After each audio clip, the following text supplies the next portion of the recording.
Hello everybody, what is going on? I am Joey, and today you join me for quite a special video. So last week, PCA invited me to this crazy Porsche collection, and yeah, I don't really have any words to describe it. It's insane. So let's get to the video. So, Joey, the collection that you see here is a bit in transition.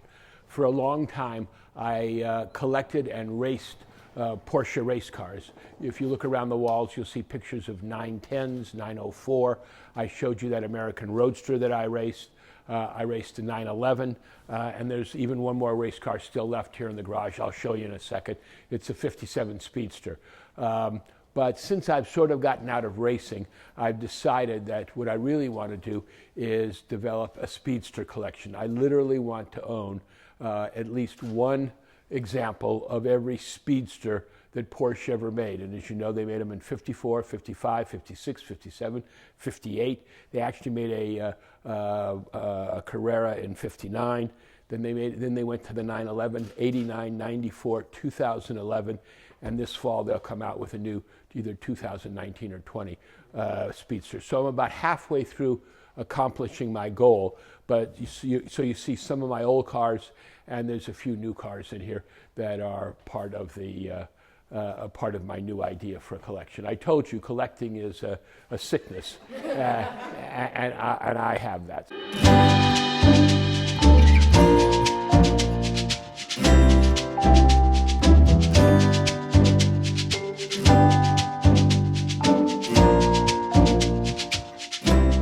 So I can show you the cars. This is a 73 911, early car, but the reason I bought this car, it has a Sportomatic transmission. So what's a Sportomatic transmission? It's got a gear shift, but no foot clutch. The clutch is pneumatic in the stick itself. And so I like the car because it is what I call a transition car. It is Porsche trying to figure out what the next step in production is. And they ran this car for 2-3 years, and ultimately, as you know, they ended up with a PDK. But this was their first attempt, at least as a semi-automatic car. So that's what this car is about. This is 1994 Speedster. Nothing special about it, but it's part of the new collection that I told you that I am trying hard to put together. It's a beautiful car. I like the white. This one is a hot rod. I'm not sure why I bought this, but two guys were in litigation and I could settle it by buying the car cheap. It is a 1974 by body, but it is got a 3.8 in it, and it's got all modern electronic gear in it. It's like a brand new car out of a dealer, and it'll go like a bat out of hell, and is a bit fun to drive. Again, it's not qualified as a real race car, so you can't take it on the track, but you can have fun up in the hills in Malibu and up on the Angeles Crest Highway. So it's sort of like your own creation of the singer. Yes, in fact, the fellow who built it, and I should say, so nobody misunderstands, I don't know much about mechanical stuff. So, in fact, I didn't build it. I bought it from the guy. But the guy used to work for Singer, and it is. You hit it right. It's my version of a Singer. Car behind you is a 911R 2016. It's literally a brand new car. It's got 40-50 miles on the car. And again, I'm not sure why I bought it, except that there's a bunch of guys who go out on Wednesday into the hills, and I intend to show up one of these days and see if I can race with them in the mountain passes. It's a lot of car. It's a lot of car, and it is basically a race car for the street. So, but I love its lines and its looks. This car is a 1994 RS America. I owned a real RS in Europe for many years that I drove around France. Used to go on vacations with my wife down to Italy. They never brought the RS into America because it didn't meet various US specs. So they detuned one slightly and called it RS America. And it's still a pretty powerful car, and I drive this car a lot on the street, and it's a really good car. This car, probably my favorite car. It's a 65 black cab. It is the second car that I ever did. I restored this car from the ground up. This car is probably the most perfect car I own. It's won lots of concourses. And one of the things that people forget is when Porsche makes a car, they always make matching luggage for it. Even to this day, you buy a new 911, you can get matching luggage for it. You can get matching luggage on a Panamera. I have the matching luggage for this car, which is really a very rare piece of extra equipment. This is part of the new Speedster collection that I'm trying to build. It is a 56 Carrera Speedster. So this is quite a rare car. I did not do it. I bought it completed. It's got the Rudge wheels. It's won a lot of trophies around town. But the reason I bought it is because I'm into doing this Speedster collection. Here's another Speedster. This is a 57 Speedster, but it's been stripped and made into a race car. So it's not street legal. It doesn't have any turn signals. It's got a big open exhaust on it. And but I've raced this car. I don't think I ever took this car to. Yeah, we ran it at Le Mans Classic last year. It was the first time in Europe. But we've run it at Laguna Seca, at Buttonwillow, at Willow Springs. We raced it at Mid-Ohio, Mid-America, wherever it was. So this is a really good car and one that I've had a lot of fun in. And finally, over here, this red car is another one of my creations. 1995, and it's a Speedster, except Porsche never made any Speedsters in 95. It actually made two of them, one for one of the Porsche families and one for somebody at the factory. And so a fellow took a 993 Cabriolet and used and copied exactly what the factory had done for the owners. And so it's a 993 Speedster, but you won't find it anywhere around. But it's a really good car, and he's done all kinds of things with it by fixing it up and lightening the car, and it's a good car to take my grandson down to the beach from time to time.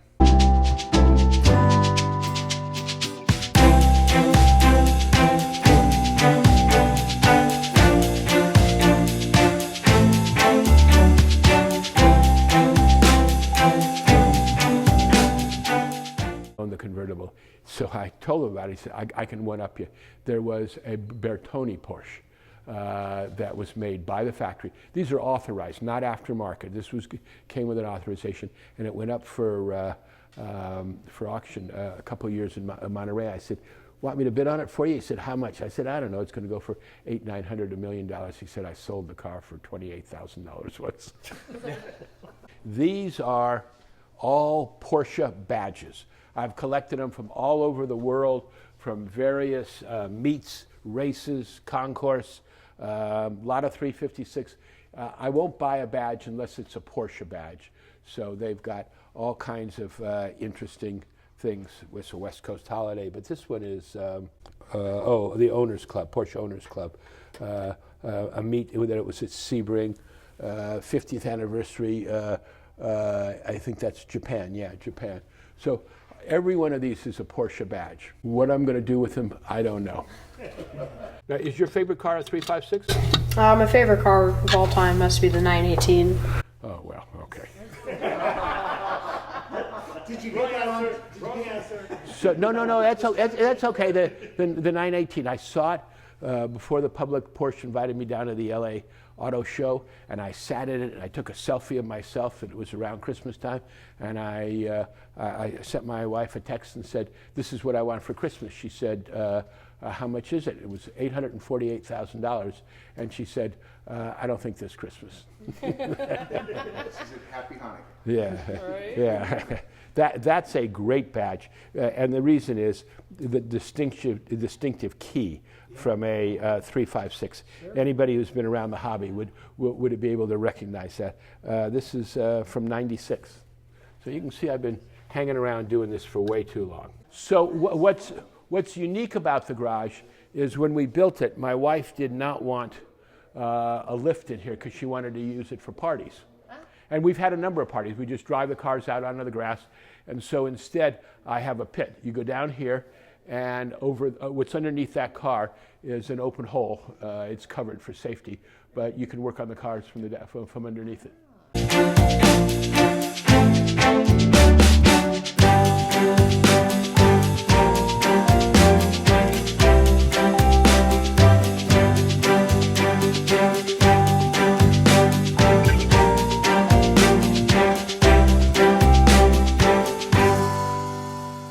All right, so I'm now here with Mr. Gold. We're gonna ask him some Stanley. Mr. Gold was my father.